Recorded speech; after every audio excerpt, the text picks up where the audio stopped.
आइए चलते हैं तीसरे पार्ट की जानिब। देखें भाई, तीसरे पार्ट में हमारे पास क्वेश्चन नंबर 3 और 4 हम सॉल्व करेंगे। If sine theta is equal to 3/5 find the remaining trigonometric ratios using trigonometric identities. अब ट्रिग्नोमेट्रिक रेशियोज हमें पता है, साइन थीटा बराबर होता है परपेंडिकुलर अपॉन हाइपोटेनियस, कोसिकेंड बराबर होता है हाइपोटेनियस अपॉन परपेंडिकुलर, इसी तरीके से कोस बराबर होता है अपना बेस अपॉन हाइपोटेनियस, सीकेंड बराबर होता है hypotenuse upon base, tangent perpendicular upon base और कोटिंजेंट बेस अपॉन परपेंडिकुलर। तो यहां पर जो आपके पास गिवन है, सबसे पहले आप वो लिख दें। यहां पर जो गिवन है वो है आपके पास sine theta is equal to 3/5। अब देखें थीटा, ये मैंने एक ट्राइंगल बनाया, आप इसको ऐसे भी बना सकते हैं। इसका मैंने 3 नाम रखे, ए बी सी, ये मैंने खुद रखे। ए के सामने वाली ए साइड, बी के सामने वाली छोटा बी और सी के सामने वाली छोटा सी। यहां पर मैंने एंगल थीटा ले लिया, इधर भी मैं ले सकता था, कहीं भी लेंगे, पॉइंट्स आगे पीछे कहीं भी रखें, आपकी मर्जी है। ए इसको बोले, बी इसको बोले, सी इसको बोले और थीटा इसको बोल दें, इसको बोले, एक ही बात है। ए के सामने ए, अगर ए इधर होता तो इधर ए होता, बी के सामने बी, तो ये 3 साइड हो गई और 3 एंगल, 1 एंगल, 2 एंगल, 3 एंगल और ये 3 साइड। अब जरा देखें, ये जो थीटा दिया हुआ है, ये थीटा के रिस्पेक्ट से जाहिर है ये मेरी जो 90 डिग्री के लिए रास्ता जा रहा है, ये मेरी क्या कहलाएगी, बेस कहलाएगी। सिंपल। 90 डिग्री वाली लाइन मेरी क्या कहलाएगी, परपेंडिकुलर कहलाएगी, और ये वाली मेरी क्या कहलाएगी, हाइपोटेनियस कहलाएगी। अब जरा देखें भाई, मुझे गिवन क्या है बेसिकली, अब आपको पता है कि साइन थीटा बराबर किसके होता है, बराबर होता है भाई परपेंडिकुलर अपॉन हाइपोटेनियस के बराबर होता है। तो परपेंडिकुलर इसके एंगल से क्या है, ये है, इसका मतलब मेरे पास सबसे पहले क्या गिवन है, 3 गिवन है। तो 3 गिवन है, मुझे इसकी ए की वैल्यू गिवन है। इसी तरीके से हाइपोटेनियस, हाइपोटेनियस मेरे पास क्या है, सी। देखें सी है ना, इस एंगल के रिस्पेक्ट से हाइपोटेनियस सी है, और सी की वैल्यू इधर क्या दी हुई है, जाहिर है नीचे है साइन परपेंडिकुलर अपॉन हाइपोटेनियस, तो हाइपोटेनियस की वैल्यू क्या दी हुई है, मुझे 5 दी हुई है, तो सी की वैल्यू दी हुई है 5। भाई राइट एंगल ट्राइंगल जिसमें एक एंगल 90 डिग्री का होता है, जब उसकी 2 साइड हमें गिवन होती है तो तीसरी साइड निकालते हैं हम बाय यूजिंग पाइथागोरस थ्योरम। तो हम करेंगे यूजिंग पाइथागोरस थ्योरम।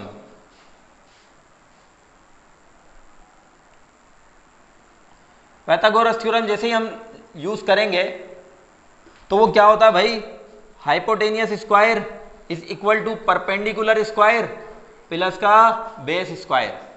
अब आपको पता है कि हाइपोटेनियस मेरा क्या है, सी स्क्वायर, परपेंडिकुलर मेरा क्या है भाई, ए पर स्क्वायर प्लस, और ये मेरा क्या है, बेस क्या है, बी पर स्क्वायर। तो अब जरा देखें, सी का स्क्वायर यानी कि सी मेरे पास कितना गिवन है, 5, तो 5 का स्क्वायर हो गया, इज इक्वल टू, और परपेंडिकुलर मेरे पास कितना गिवन है, 3 गिवन है, और इसी तरीके से बेस मेरे पास कितना गिवन है, गिवन नहीं है, यही हमने मालूम करना है, तो बी स्क्वायर सेम आ गया। 5 का स्क्वायर, 5 को 2 मरतबा ओपन करेंगे तो 5 5 जा 25 इज इक्वल टू 3 का स्क्वायर, 3 3 जा 9 प्लस का बी स्क्वायर सेम आया, प्लस का 9 है इधर आएगा तो 25 के बाद माइनस का करेगा, is equal to B square. अब जरा देखें 25 में से 9 गए तो कितना बचा, 16 बचा, is equal to B square. अब जरा देखें, हमें बी की वैल्यू चाहिए ना कि बी स्क्वायर की वैल्यू चाहिए, तो हम क्या लिखेंगे, taking radical on both side, taking radical on both side. जब दोनों तरफ मैं रेडिकल लूंगा, इधर भी रेडिकल और इधर भी रेडिकल लूंगा, स्क्वायर से रेडिकल खत्म हो गया तो 16 का जो रेडिकल निकल कर आएगा वो कितना होता है भाई, 4 होता है। तो बी कितना आ गया मेरे पास, 4 आ गया। तो भाई मेरे पास परपेंडिकुलर भी आ गई, पहले गिवन थी, हाइपोटेनियस पहले गिवन थी, बेस मैंने निकाल ली। अब सारे के सारे ट्रिग्नोमेट्रिक रेशियोज जो बोल रहा था कि भाई find the remaining trigonometric ratios, एक तो उसने दिया हुआ था 5 और मैं मालूम कर रहा हूं, तो मेरे पास तीसरी साइड आ गई। अब मैं तमाम इसका आंसर लिखूंगा, ठीक है जी।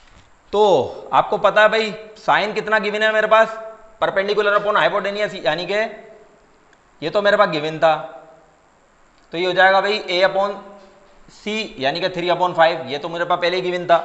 इसका रेसिप्रोकल क्या होता है भाई, कोसिकेंट थीटा, वो बराबर होता है भाई हाइपोटेनियस अपॉन परपेंडिकुलर, ठीक है जी। इसका उलट तो ये हो जाएगा 5/3।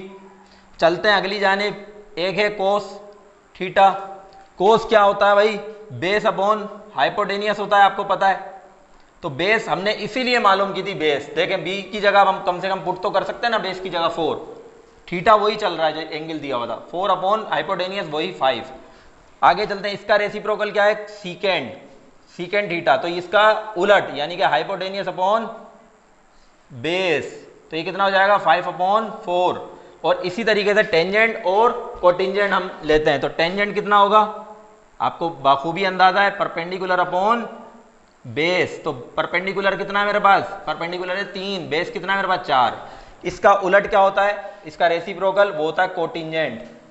कोटिंजेंट क्या होता है, टेन का रेसिप्रोकल यानी कि बेस अपॉन परपेंडिकुलर। तो बेस मेरे पास कितनी है 4 मैंने निकाली, परपेंडिकुलर 3 है। तो भाई यहीं पर आपका आंसर हो जाएगा, आपने 1 2 3 4 5 6 के 6 उसको लिखकर बता दिए, एक तो उसके बाद गिवन था। अब चलते हैं सवाल नंबर 4 की जानिब। सवाल नंबर 4, भाई सवाल नंबर 4 में क्या है, if tangent theta 3/4 find the remaining trigonometric ratios using trigonometric identities. ठीक है, आइडेंटिटीज को यूज करें और ट्रिग्नोमेट्रिक रेशियोज बता दें।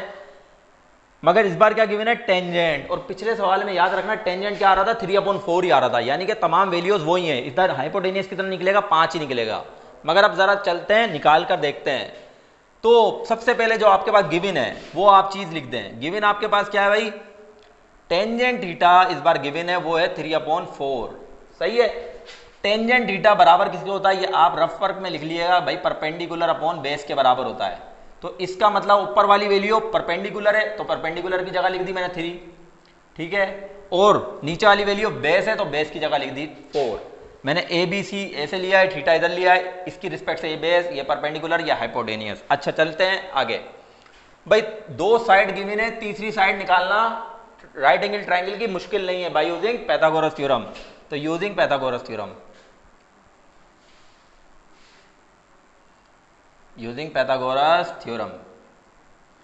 पाइथागोरस थ्योरम क्या कहता है, आपको पता है कि भाई वो कहता है hypotenuse square is equal to perpendicular square plus का बेस स्क्वायर। तो भाई जरा देखें, हाइपोटेनियस कितना है मुझे मालूम करना है, सी का स्क्वायर, परपेंडिकुलर कितना है मेरा ए का स्क्वायर यानी कि 3 पर स्क्वायर, प्लस बेस कितनी गिवन है 4, तो 4 पर स्क्वायर। तो सी स्क्वायर इज इक्वल टू ये कितना हो गया 9 प्लस 4 का स्क्वायर 16, 3 3 जा 9, 4 4 जा 16। ठीक है, इनको प्लस करूंगा तो मेरे पास कितना आ जाएगा 25 आ जाएगा। अब जरा देखें, taking radical on both side, ताकि मेरे पास सी की वैल्यू निकले, मेरे पास सी स्क्वायर की वैल्यू नहीं में निकले, सी की वैल्यू चाहिए। Taking radical on both side, दोनों तरफ रेडिकल लूंगा तो सी स्क्वायर पर भी रेडिकल इज इक्वल टू 25 पर भी रेडिकल, इसके स्क्वायर से रेडिकल खत्म हुआ तो जो सी की वैल्यू मेरे पास आ रही है वो कितनी आ रही है भाई, सी इज इक्वल टू 25 का रेडिकल क्या आएगा 5 आएगा। ठीक है जी, तो ये सी की वैल्यू आ गई 5। देखा मैंने बताया था आपको 5 ही निकलेगी, उसी वैल्यूज में आपको सवालात दिए हुए हैं। अब देखते हैं भाई तमाम ट्रिग्नोमेट्रिक रेशियोज आप कैसे लिखेंगे। पहला तो आपको उन्होंने गिवन है टेंजेंट थीटा, वो कितना है भाई परपेंडिकुलर अपॉन बेस। परपेंडिकुलर कितना है भाई 3 और बेस कितना है मेरे पास 4 जो उन्होंने गिवन था। कोटिंजेंट इसका रेसिप्रोकल है तो बेस अपॉन परपेंडिकुलर। ठीक है जी, वो कितना हो जाएगा 4/3 हो जाएगा, इसका उलट। उसके बाद आपको पता है भाई साइन किसके बराबर है, साइन बराबर है भाई परपेंडिकुलर अपॉन हाइपोटेनियस। ठीक है जी, तो परपेंडिकुलर मेरे पास कितना है 3 है और हाइपोटेनियस मेरे पास 5 है। कोसिकेंट साइन का रेसिप्रोकल होता है यानी कि इसका उलट होता है, तो ये हो जाएगा हाइपोटेनियस अपॉन परपेंडिकुलर, तो ये हो जाएगा भाई 5/3।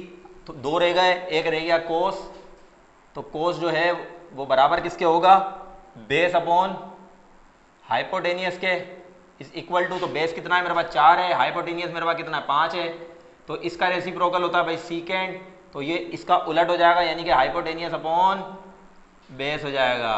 तो ये कितना हो जाएगा भाई इसका उलट यानी कि 5/4। तो आपने सारे के सारे ट्रिग्नोमेट्रिक फंक्शन ट्रिग्नोमेट्रिक रेशियोज उसको बता दिए बाय यूजिंग ट्रिग्नोमेट्रिक आइडेंटिटीज।